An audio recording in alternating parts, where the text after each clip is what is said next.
welcome to another episode of our Creator Conversations podcast. My name is Karina. I'm the CEO of Media Mobilize, and I'll be your host. Today, our guest is Gil. I'm really excited to have Gil on the line. Gil is the creative mind between the popular geography-focused YouTube channel General Knowledge.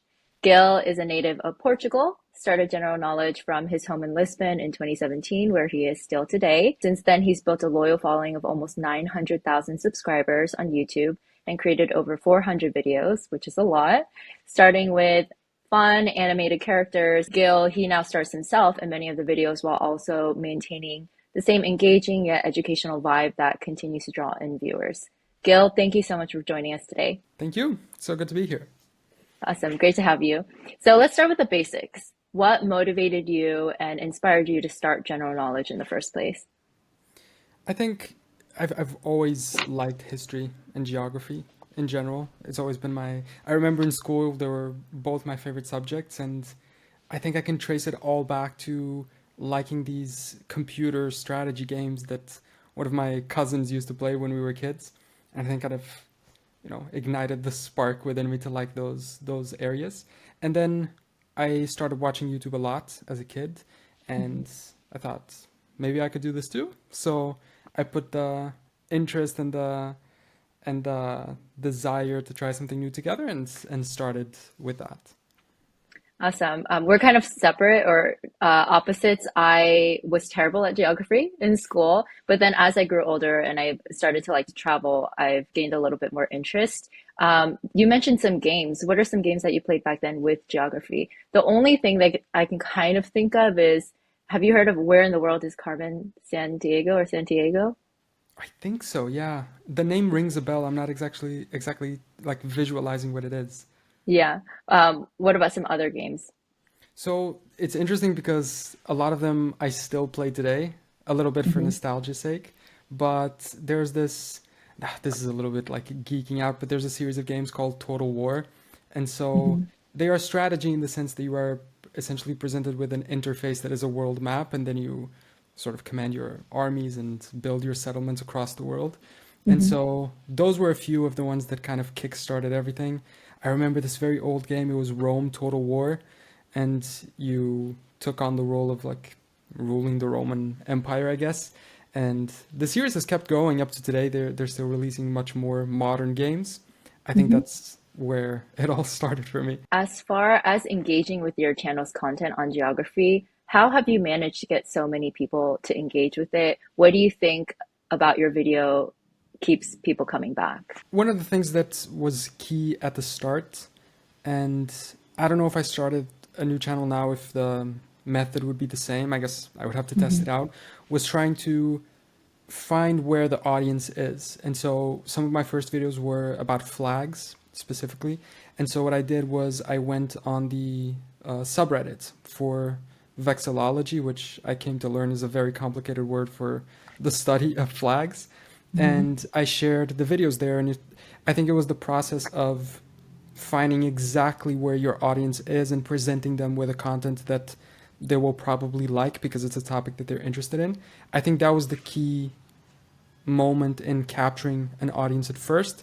And then I think as you post videos, you see what works, you see what doesn't. And by following through on what works, I think naturally the audience will keep coming back. So do you find yourself making content that you find interesting, or do you think finding content that you know will do well with your viewers takes priority? It's a little bit of a difficult balance, definitely. Um, Very often, videos that I don't particularly enjoy making are the ones that do the best. Sometimes the ones that have the least production value also do the best, compared to Mhm. others that take weeks and weeks to make, which is a little bit, of a challenge to deal with. Mhm. Lately, I have been experimenting in more niche topics and topics that I really find super fascinating myself. I have to be honest that as a result, I've noticed a little downward shift in views, Mhm. but I think it's a little bit of a balance. And it also makes me happier to do this job if I'm doing stuff that I like. So as long as it remains sustainable and profitable from a financial point of view, I think, you know, the fact that I'm not maximizing the profit to its fullest extent is fine because I'm getting a quality of life improvement in return. I think that's so important. Media Mobilized, we just actually hosted our first creator conference in San Francisco about like a week and a half ago. And a lot of the creators that we chatted with, they were talking about, is it worth kind of selling your integrity and just being unhappy with the things that you post for sponsorships? And most of them, or a lot of them, agreed no, right? And so I think the only way for creators not to get burnt out, especially in this new age of like fighting algorithms and a lot of uncertainty, is you truly have to be passionate about the videos that you're creating. So I totally agree with you there. Um, what's the most favorite video that you've made so far? I think, to be honest, it's the one that actually has the most views on the channel. So that one was a Mhm. good coincidence of something that did very well and that I enjoyed making. It was a video about the origin of European country names. So where the Okay. names come from and what they mean. I think I like, if I think about geography, what I like the most is flags, but also the origin of words. And so I think that's my favorite. Awesome. Have you ever made a video or almost finished a video but decided not to publish it? I don't think so. I've made a couple videos. So I think last year I had a lot of videos made in advance. So I had a backlog of videos, and then I switched up the format. It was when I introduced showing my face in videos, because before I had the like typical whiteboard animation. And so there were maybe like 5 or 6 videos that I ended up not posting. They were fully made. I think most of them I posted on Patreon as exclusives for the audience there. But there was Mhm. never a reason of like something happened and I couldn't post it. Speaking of Patreon, what are some platforms that you heavily utilize and you really recommend beyond YouTube? I think sharing on subreddits is useful. I think it's a tricky thing to do. I'm banned from like 17 different subreddits because they don't allow sharing YouTube links. And so Mm, it's a little bit of a trial and error basis. But either Reddit or taking on the example of trying to find where your audience is, because, for almost every subject, people are already interested in this. You're not presenting something that's brand new. And so it's just a matter of figuring out where they are and trying to get to them. And so I think Reddit is useful for that. I think Twitter, now X, used to be. I don't think it's, at least for me, I don't find it as relevant anymore. mhm. Um, and yeah, I would say those are the main two to find an audience, to interact with your audience and sort of deepen your connection with them. I would say Patreon most of all. And then maybe Instagram as well, if you want to keep people updated a little bit on your, I don't know, daily life, the production process, the behind the scenes. How important do you think it is to be a little bit more personable to your subscribers and your people who are like engaging with you, especially on social media? I think so you mentioned at the start that I switched the video style and I started showing my face. And one of the reasons I did that was to try and have a closer connection with the Mhm. audience. Before, when it's just a voice behind the animation, people don't really establish a connection. And I think that was definitely beneficial.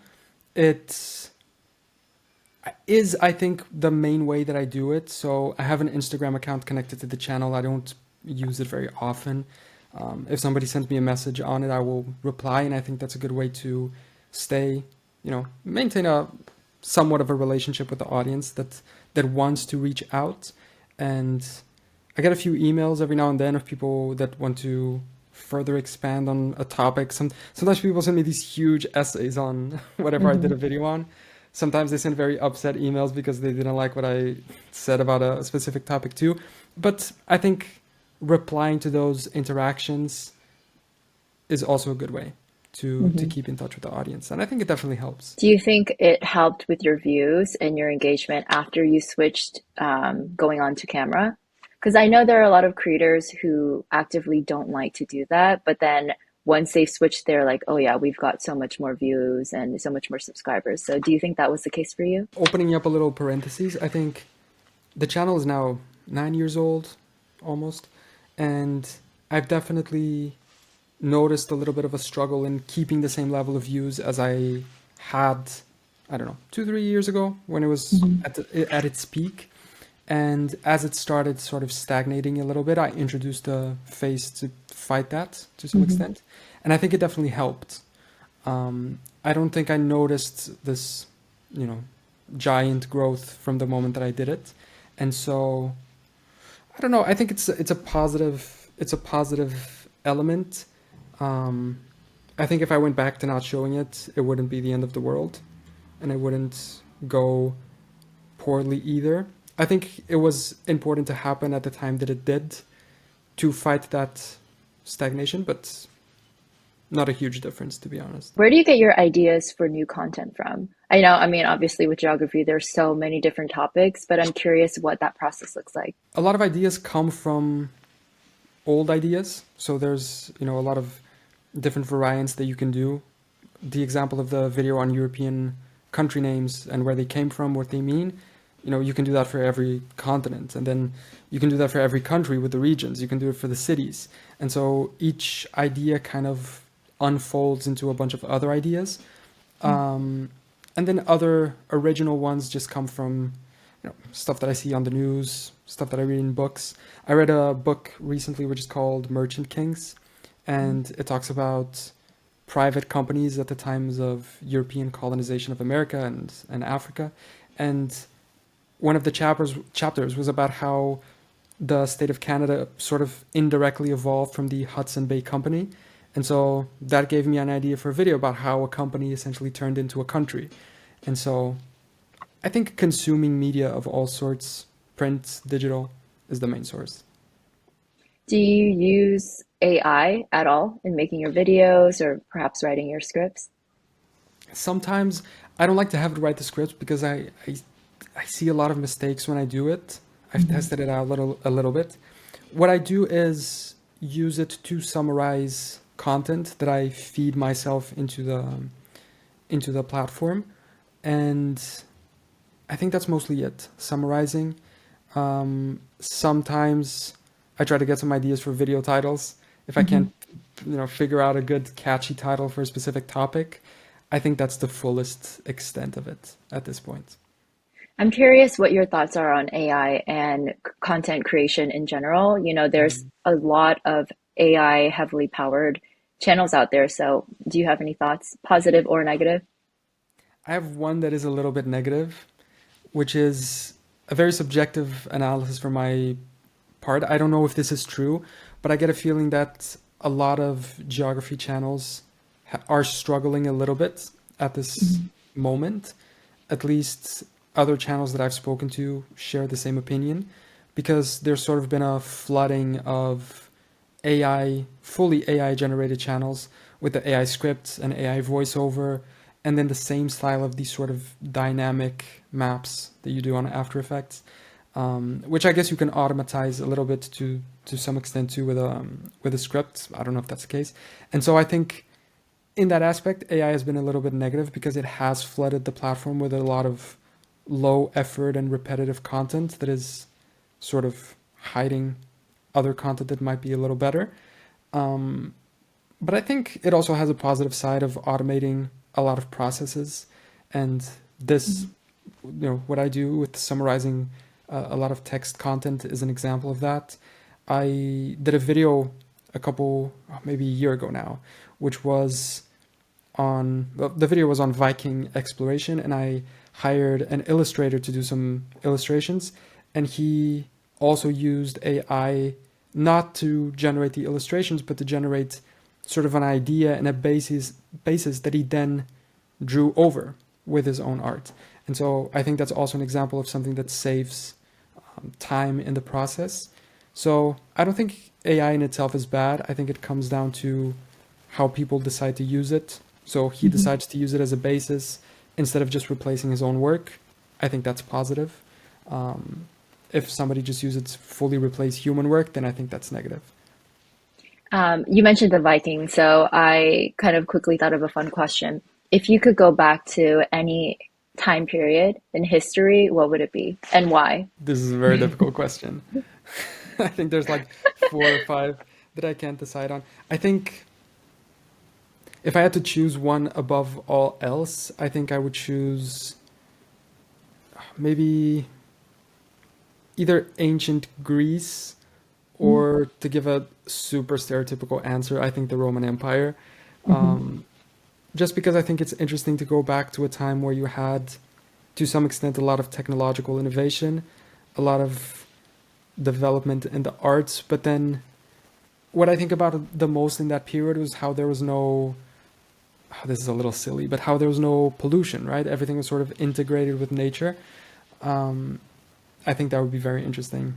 And also, we have this sort of glorification of antiquity, Mm-hmm. maybe a little bit because of the Renaissance having taken place. And it would be interesting to see if it was all that we think it was, or if maybe we're romanticizing it a little bit and it wasn't that nice. It would be Yeah. interesting to find out. Yeah, that's a great answer. That and the pollution thing, I don't think that's silly at all. That would definitely be a huge benefit going back in that time. So cool, thank you. Taking a step back and then talking about audience engagement a little bit, you mentioned that sometimes you'll get like long essays with people upset about, what you might have talked about. Um, how does that impact you?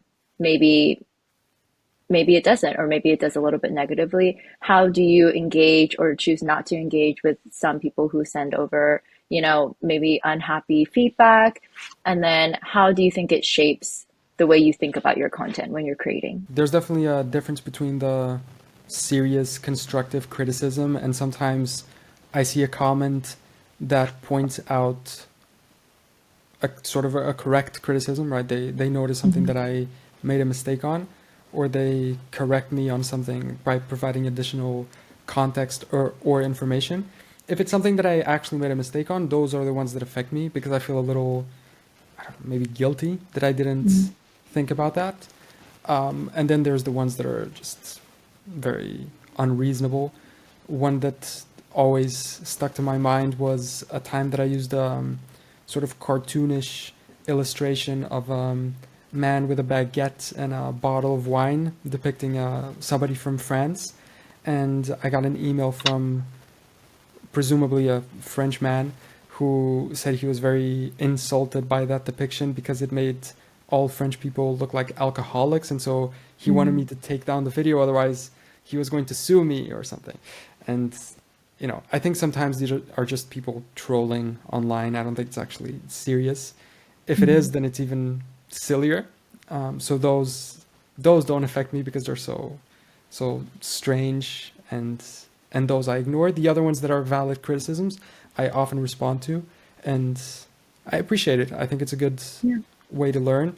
Sometimes I reply to them, and I think it's also important to make clear in some of the videos that I'm not an expert in all of these topics or in any of these topics, and I don't claim to be. I'm just a guy that's making YouTube videos.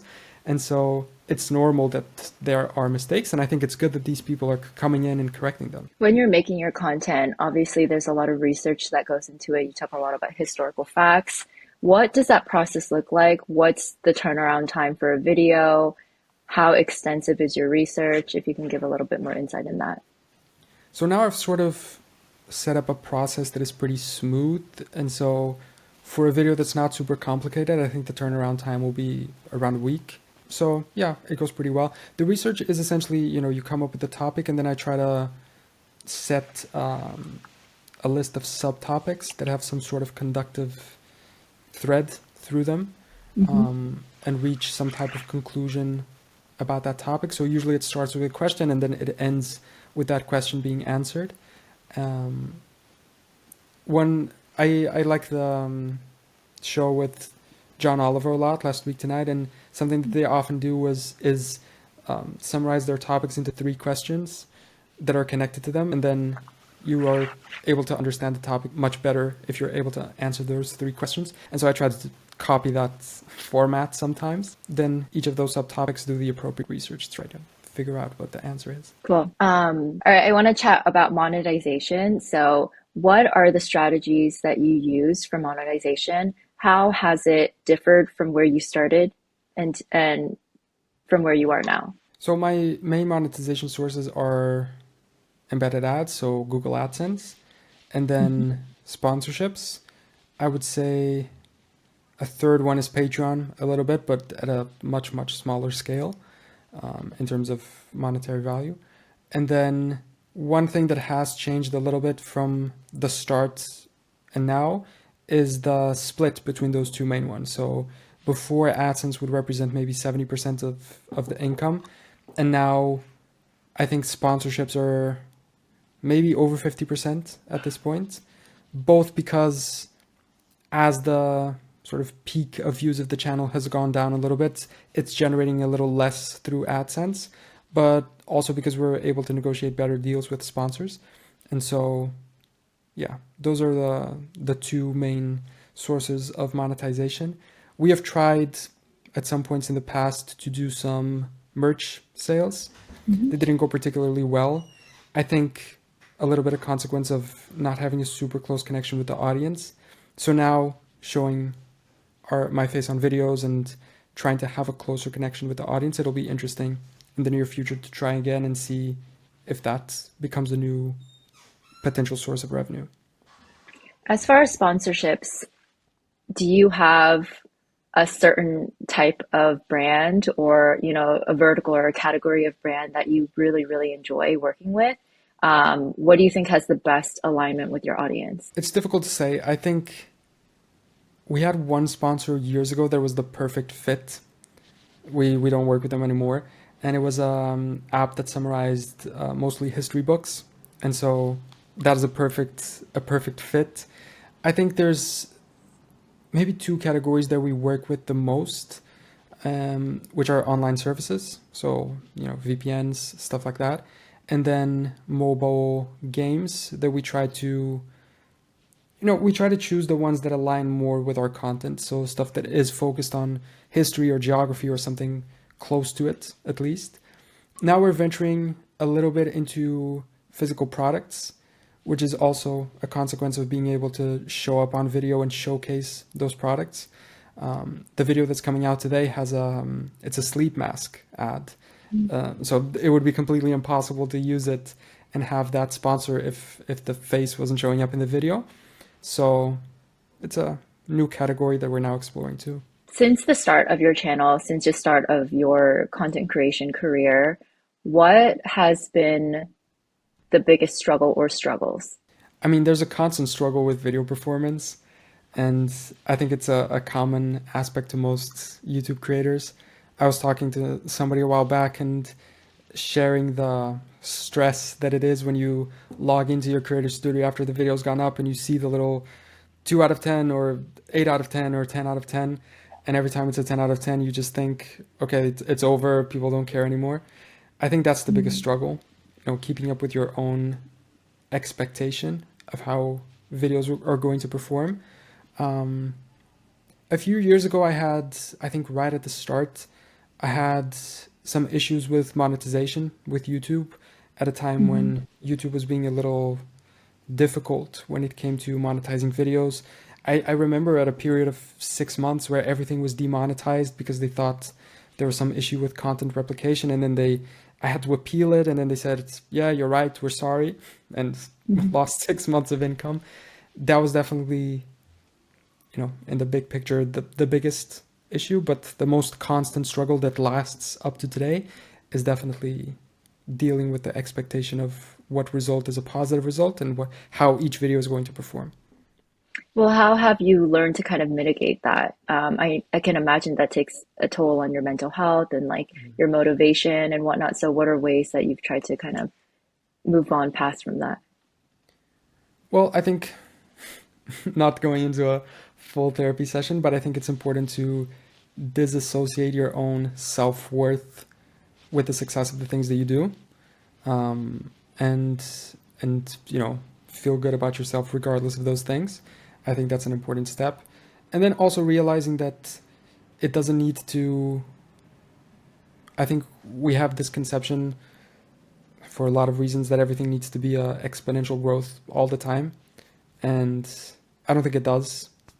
I've come to learn that, and it's fine if some months are better than the others, and it'll pick back up. And also, as so much time has gone on, like I said, it's 9, 10 years now. I've noticed how periods that seem super negative are followed by more positive ones, sort of cyclically. And so I think that definitely helps you deal with it. Right now, we're having a streak of like 4 or 5 videos that haven't done super well. Let's see how the one today does. But knowing that it has happened before and then it was fine and it turned around, it also helps you deal with it.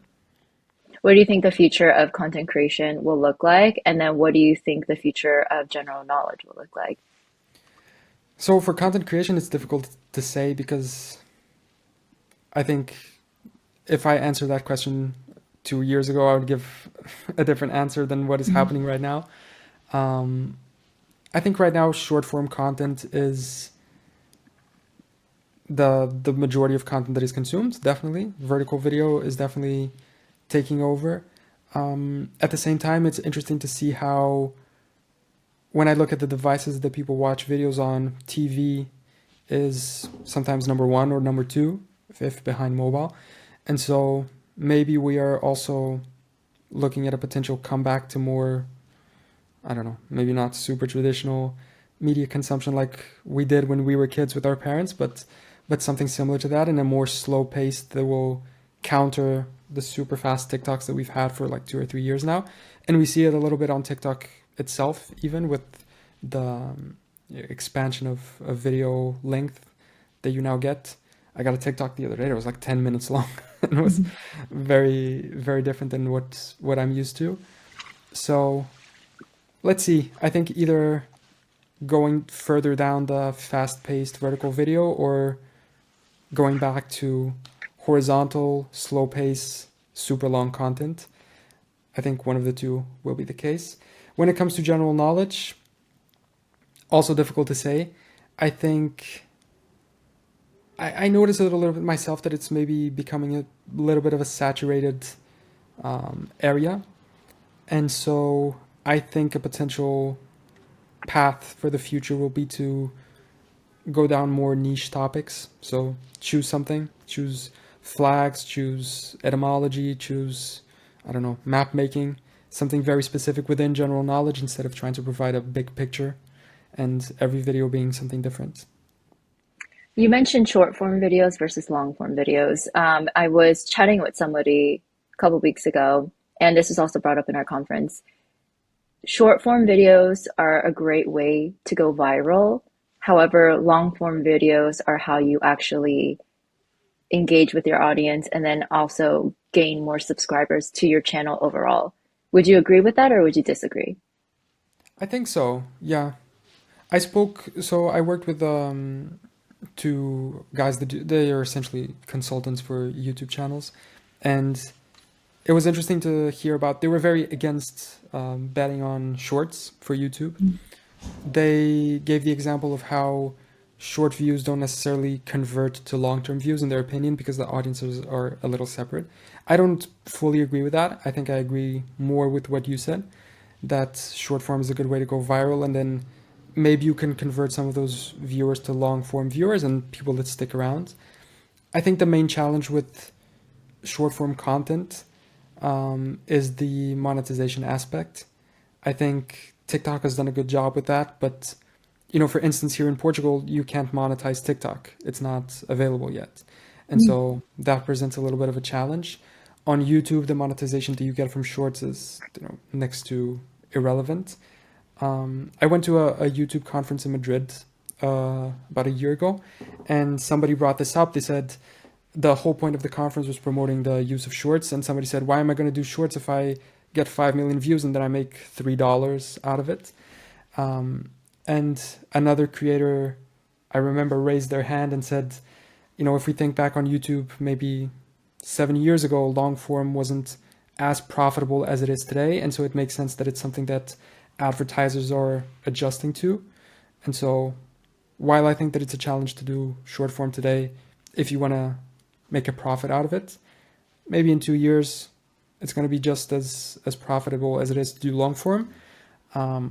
Let's see. What other advice do you have for any content creators that are trying to start out today that we haven't touched on? I think it's the basic advice that everybody gives. I think, speaking of monetization, I think one key thing is that you need to choose something that you really like, because Mhm. it's not going to be profitable for a long time when you start. And if you're doing it to make money, you're not going to enjoy the process, and most likely you are going to give up before you get to the point that it becomes profitable. So if you choose something that you like and you enjoy the process in itself, you will be able to get to that point. I think that's number one.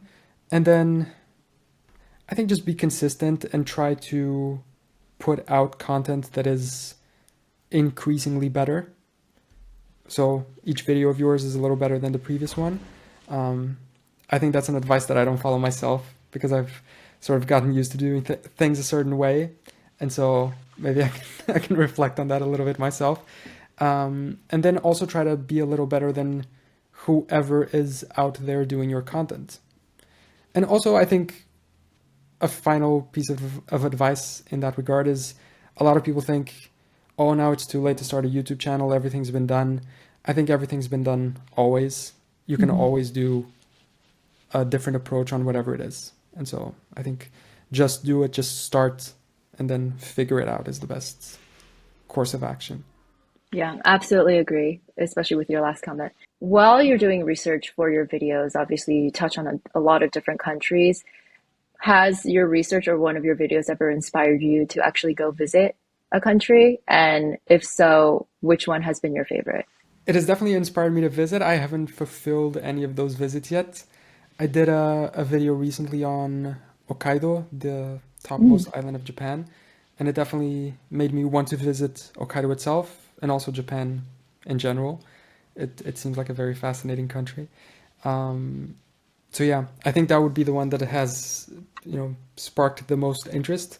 Haven't been able to do it yet, but definitely want to in the future.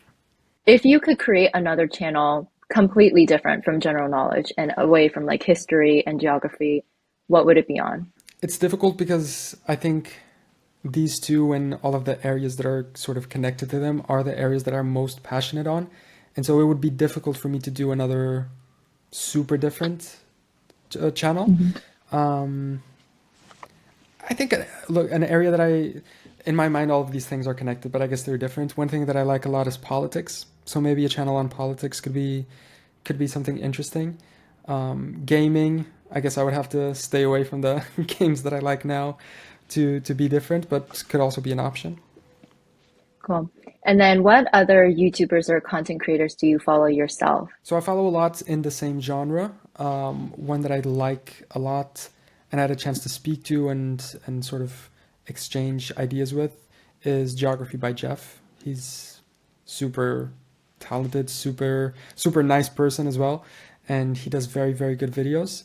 I watch a lot of this other channel called Ghost Countries as well, where as the name, they sort of focus on countries that aren't necessarily known or that disappeared, but also geography and history in general. And then completely off of this is a channel that my fiance introduced me to, which is Anti Chef, and it's a guy that cooks. He makes cooking videos, and the initial concept was that he wasn't super good at it, as any of us that aren't professional chefs would be. Now he's very good as time has gone by, but he's super funny, super good. I think one of my favorite channels to watch right now. Do you cook? Yeah, look, to not nothing special. We cook every day to eat, but not not professionally. I think maybe a good YouTube channel that I would actually watch and it would tie in with your geography is, you know, choosing the best dish from each country and cooking that and then talking about, the history behind that. So I think that could be fun. All right, it's time for some fun, exclusive insight into your personal life with some rapid fire questions. So I'm just going to shoot out questions. First thing that comes to your head. Favorite travel spot? So the one that I've liked the most is where my fiance is from. We go there quite often. Is Norway. Oh, awesome. I've never been there. What do you like about Norway? It's just, it's very pretty. It's very green, which I like a lot. I have mentioned to her how like it seems the trees look greener than they are here. I don't know how to explain it. And you have very temperate climates, which is very nice. Are you a summer person or a winter person? Every time that it's summer, I think I'm a winter person, and then in the winter, I can't wait for the summer.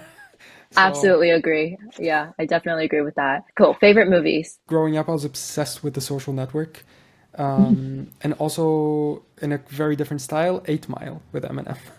Oh, Great movie. Favorite books? There's a series of books that is called The Shortest History of Germany, Greece, England. Those three are my favorite of that collection. The collection as a whole is very, very good. Favorite current hobby? It's very unfortunate, but I don't have that much time for hobbies. I think walking my dog, playing with my dog is the What favorite. kind of dog do you have? We have a sausage dog. Oh my goodness. I've always wanted a sausage dog. They're so cute. I have a dog. She's half Cavalier King Charles Spaniel and half Cocker Spaniel. Hmm. Um, and did you know that they also have long backs, and so they're very prone to IVDD? Do you know the disc disease? Oh yes, So I do. that, Yeah. yeah, my dog unfortunately has that, but she's doing Oh, fine right now. Sausage dogs, every time I see them, I tell my husband, I'm like, we need to get one, we need to get one. But all right, favorite karaoke song. oh, I like karaoke. I don't like performing. I like other people performing. Um, Maybe something from High School Musical. I I actually just watched High School Musical again. I was on a plane back from San Francisco and I watched it 2 weeks ago. It's such a banger. Do you like musicals?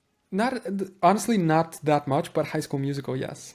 I think it's a nostalgic thing. And then what would you choose as your last meal? This is very difficult. I think there's one particular Portuguese meal that I really, really like, which is tomato rice with fried fish. You had mentioned, we were chatting before, that codfish was a big part of like Portugal's cuisine. Would that be the fried fish you're talking about?